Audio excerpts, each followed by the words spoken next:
بعد جن عظیم مقاصد کے تحت یہ تنظیم اور یہ تحریک، یہ فاؤنڈیشن عمل میں آیا ہے، وہ بھی بے حد مایہ قدر ہیں اور نہایت ہی عالی شان ہیں۔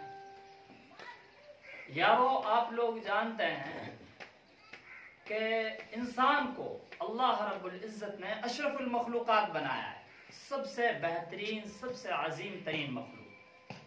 ہزاروں مخلوق بنائی ہیں، 18,000 لوگوں نے اس کا تخمینہ اندازہ لگایا ہے، لیکن اس سے بھی زیادہ اللہ رب العزت نے مخلوق اپنی بنائی، اور سب سے بہترین مخلوق کیا بنا؟ انسان کو بنا، اور اس کو فرشتوں سے بھی اعلیٰ و بالا کر دیا۔ کیوں؟ یہ جاننے کی بات، جب اللہ رب العزت نے اس بات کا اظہار کیا فرشتوں کے سامنے کہ میں ایک مخلوق بنانے والا ہوں، انی جاعل فی الارض خلیفہ، میں زمین میں ایک مخلوق بنانے والا ہوں جو زمین میں میری خلیفہ ہوگی، جو میری نیابت کرے گی، جو میرا کام ہے اس کو کرے گی۔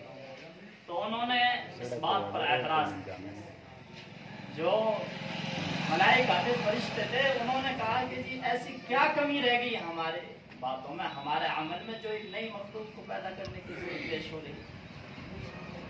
ہم تو آپ کی تحمید میں، آپ کی تسبیح میں، آپ کی تذکیر میں ہم ہر وقت لگے رہتے ہیں، ہر وقت لگے رہتے ہیں۔ کیا ہم کافی ناکافی رہ گئے ہیں؟ جیسا آپ نے حکم ہمیں دے دیا ہے ایسے ہی ہم لگے ہوئے ہیں۔ تو اللہ رب العزت نے فرمایا کہ جو میں جانتا ہوں وہ تم نہیں جانتے، لہذا اللہ رب العزت نے کہا کہ ٹھیک ہے، تیار ہو جاؤ، یہ میں بتاؤں گا کہ اس مخلوق کی کیوں ضرورت ہے، وہ چیزیں جو تم میں نہیں ہیں اس میں ایسی کیا چیز ہے جو فضیلت اس کو حاصل ہے، برتری اس کو حاصل ہے، تم پر فوقیت اس کو حاصل ہے، کیوں، آخر کیا وجہ ہے؟ تو اللہ رب العزت نے ایسا ہی ڈائز جمایا، بڑھیا طریقے سے فرشتوں کو رکھا گیا، بلایا گیا، سب سامنے ہیں۔ پھر آدم علیہ السلام جلوہ گر ہوئے، ان کو لایا گیا آدم علیہ السلام، اور اللہ رب العزت نے ان کے ساتھ خصوصی کرم یہ فرمایا، اللہ تعالیٰ فرماتے ہیں وَعَلَّمَ آدَمَ الْأَسْمَاءَ كُلَّهَا ثُمَّ عَرَضَهُمْ عَلَى الْمَلَائِكَةِ۔ یہ توجہ سے سننے کی بات ہے کہ اللہ رب العزت فرماتے ہیں کہ اللہ نے آدم علیہ السلام کو اشیاء کا علم سکھایا، اشیاء کا علم سکھایا، جیولوجی کا سکھایا، بیٹونی کا سکھایا، اور جتنی بھی فزکس کا سکھایا، جتنی بھی اشیاء ہو سکتی ہیں دنیا میں سب کا علم سکھایا۔ علم نباتات ہے، جمادات ہے، وہ ہر چیز کا علم انہیں، دنیا میں کیسا رہنا سہنا ہے، ہر چیز کا ان کو علم سکھایا، اور پھر آدم علیہ السلام کو پیش کیا گیا۔ فرشتوں کے ساتھ، فرشتوں سے کہا گیا کہ بھئی سنائیے، آپ لوگ بتائیے، ان سے کہا گیا کہ سناؤ۔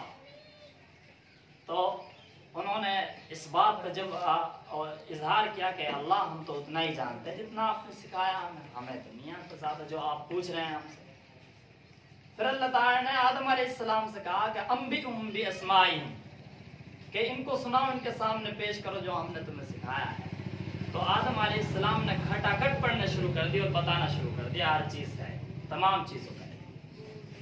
انہوں نے فوراً توبہ کی اور قالوا سبحانک، اور انہوں نے کہا اللہ آپ کی ذات پاک ہے، جو چیز آپ جانتے ہیں وہ ہم نہیں جانتے۔ یعنی کہ آدم علیہ السلام کو جو فرشتوں پر فوقیت دی جا رہی ہے، فضیلت دی جا رہی ہے، وہ کس کی بنا پر دی جا رہی ہے؟ علم کی بنا پر، علم کی بنا پر دی جا رہی ہے۔ اور علم میں آپ کو سمجھنا چاہیے کہ اشیاء کا لفظ، اسماء کا لفظ استعمال ہوا، یعنی دنیا میں جتنے بھی علوم ہیں سب کو۔ اب یہ پوائنٹ یہاں سمجھنے کا ہے کہ بہت سے مفسرین اور محدثین حضرت آدم علیہ السلام کو نبی نہیں مانتے ہیں، سب سے پہلا نبی حضرت نوح علیہ السلام کو مانتے ہیں۔ کیوں نہیں مانتے ہیں؟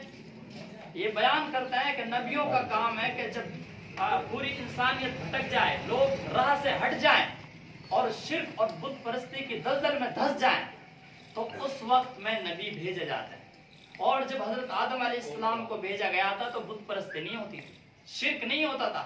انہوں نے کیا سکھایا تھا؟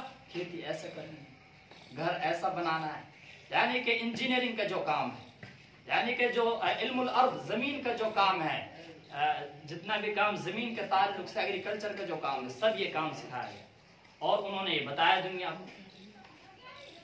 یعنی کہ علم کی بنا پر فوقیت دی جا رہی ہے حضرت آدم علیہ السلام کو فرشتوں. یہ ہمیں یاد کرنی تھی اور ذہن میں رکھنی تھی. بہت ہی لائق ستائش اور قابل تحسین قدم اٹھایا ہے ہمارے محترم عزیز برہان حسین صاحب نے، اور ان کے رفقا حسین صاحب ہیں اور دیگر ڈاکٹر مردان صاحب ہیں. میں ان کو بہت مبارکباد پیش کرتا ہوں کہ انہوں نے اس جگہ کا انتخاب کیا. انشاءاللہ العزیز میں امید کرتا ہوں کہ علم کے اعتبار سے میوات کی دوبارہ یہ راجدھانی بن جائے گی انشاءاللہ. اور اللہ تعالیٰ اللہ کے نبی نے فرمایا خیر الناس من ينفع الناس. یہ جذبہ، یہ شوق، یہ ولولہ اور یہ کڑن جو ہوتی ہے کہ قوم و ملت کے لیے کچھ کر جائیں، یہ بھی نہیں کرتے یہ کام.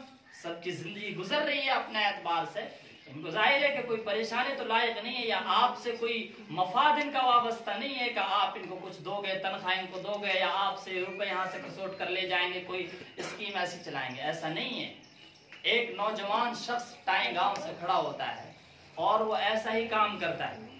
میں نے دیکھا، میں ان سے ایک بار میری ملاقات رہی ان سے، اور ملاقات کے بعد میں کیا نام عارف بھائی، اور پھر میں نے ان کے جنازے میں شرکت کی.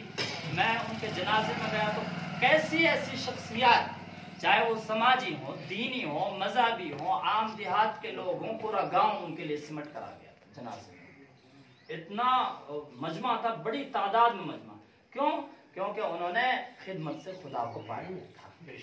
جو خدمت کرتا ہے اس کو خدا اللہ رب العزت خود اپنا آپ اس کے لیے نصیب ہو جاتا ہے. کیونکہ اللہ تعالیٰ، اللہ کے نبی نے فرمایا خیر الناس من ينفع الناس. سب سے بہترین شخص وہ ہے جس کی ذات سے دوسروں کو نفع پہنچ رہا ہے. اب اپنی ذات سے جو نفع پہنچائے گا، ظاہر ہے کہ اللہ رب العزت اس کی مقبولیت رکھ دیں گے، اس کے لیے راستے ہموار کر دیں گے. میں امید کرتا ہوں پورے گاؤں کے لوگ تعاون کریں گے ہر اعتبار سے، ان کے لیے پریشانیاں نہیں کھڑا کریں گے، کیونکہ آپ کے لیے راہیں آسان کرنے کے لیے، راہ ہموار کرنے کے لیے یہاں آئے ہیں. تو ان کا ہر اعتبار سے تعاون کرنا ہے، امداد کرنی ہے، اور ان کے لیے کوئی بھی اڑچن ہے کسی بھی اعتبار سے تو اس کے ساتھ ان کے ساتھ کھڑے ہو جانا، تاکہ آپ ہی کے لیے آسانی انشاءاللہ تعالی رہے گی. انہوں نے ایک مرتبہ بتایا کہ اقلیتی افیئرس جو ہوتے ہیں یہ ہمارے سینٹرل گورنمنٹ کے تحت آتی ہے، اور اس کی جو اسکیمز ہوتی ہیں عام آدمی تک وہ نہیں پہنچ پاتی.